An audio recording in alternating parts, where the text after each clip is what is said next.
October is ADHD Awareness Month, and I'm here with Dr. Sean Talbot, who is an expert in nutrition when it comes to mental wellness, especially in the area of ADHD.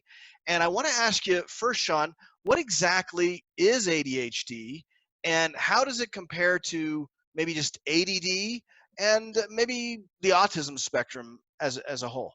Yeah, sure. So all of these are, ADD, ADHD, autism, they're all kind of different conditions. Like they can be diagnosed and kind of categorized differently, but they share a lot of the same symptoms, right? Obviously trouble focusing, trouble making good social connections, but also things like trouble staying on task, trouble, getting through your to-do list, trouble, listening to other people, a tendency to like interrupt people and things like that. So it's not just focus issues. There's a whole range, a whole sort of spectrum of behavioral issues. And when we look at ADHD treatments, so to speak, the pharmaceutical treatments that are out there are primarily stimulants. They're primarily things like Ritalin that are methylphenidate, which is like two chemical steps away from methamphetamines. Not exactly something that you just want to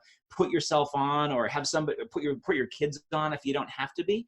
So as a nutritionist, I try to educate people about different things you can do to either calm you, which is one aspect of sort of reducing stress and enabling you to engage and get into a zone, or activating you, which is enables you to sort of stay on task, or improving your stress resilience, which enables you to be sort of cool in a stressful, anxiety-producing social situation, right? So those are all different things, but boy, oh boy, I think everybody wants all of those, right? You want to be able to perform in whatever situation that you're in and have that ability to sort of surf between whatever you need. And if you get the right balance, you're able to do that, right? And you're certainly not going to get that from a pharmaceutical intervention.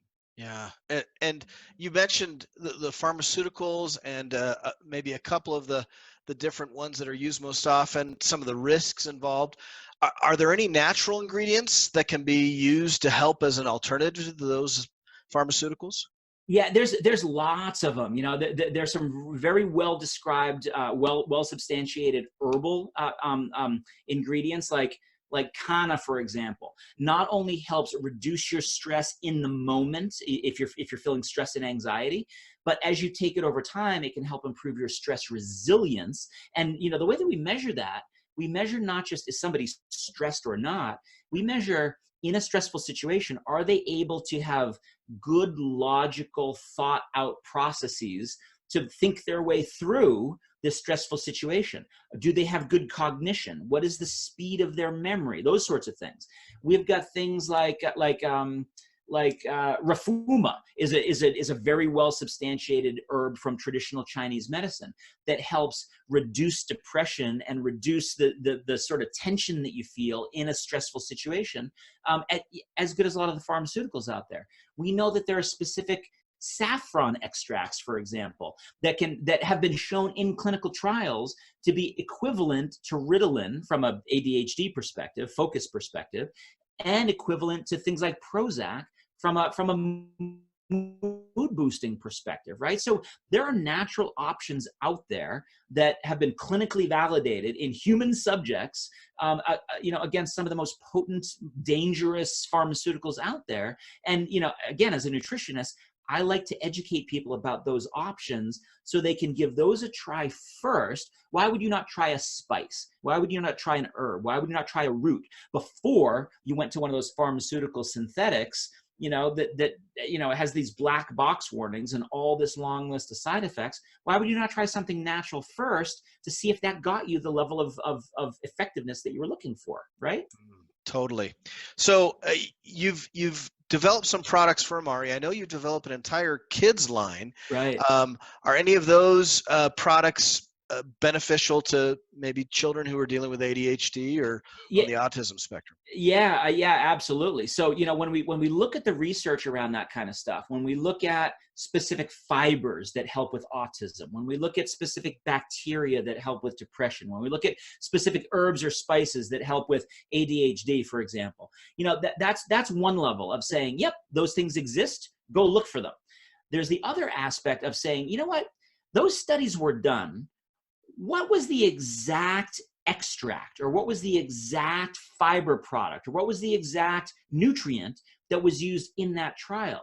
If we could use that exact one, that would give people who might want to try this product better confidence that it's going to actually work for them, instead of trying to say, oh, well, we'll find a generic version of it over in China or something like that.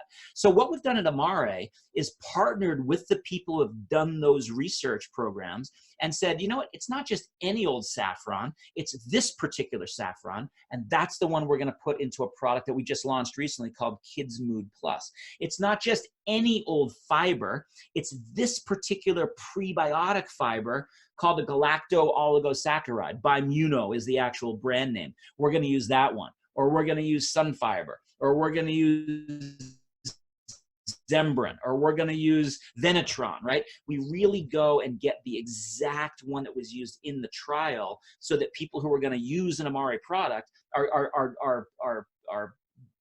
I was going to say are guaranteed, but there's never a 100% guarantee. But at least you have the level of confidence that this has been validated, and you should expect to see those sorts of benefits. That's fantastic. Thank you, Dr. Talbot. I appreciate your time on this. I know if you've seen this video and it's piqued your interest, go ahead and talk to the person who forwarded it to you about what type of products might be out there to help you or your children who are dealing with ADHD or any of those particular issues on the spectrum this month. Thanks very much for your time, Dr. Talbot.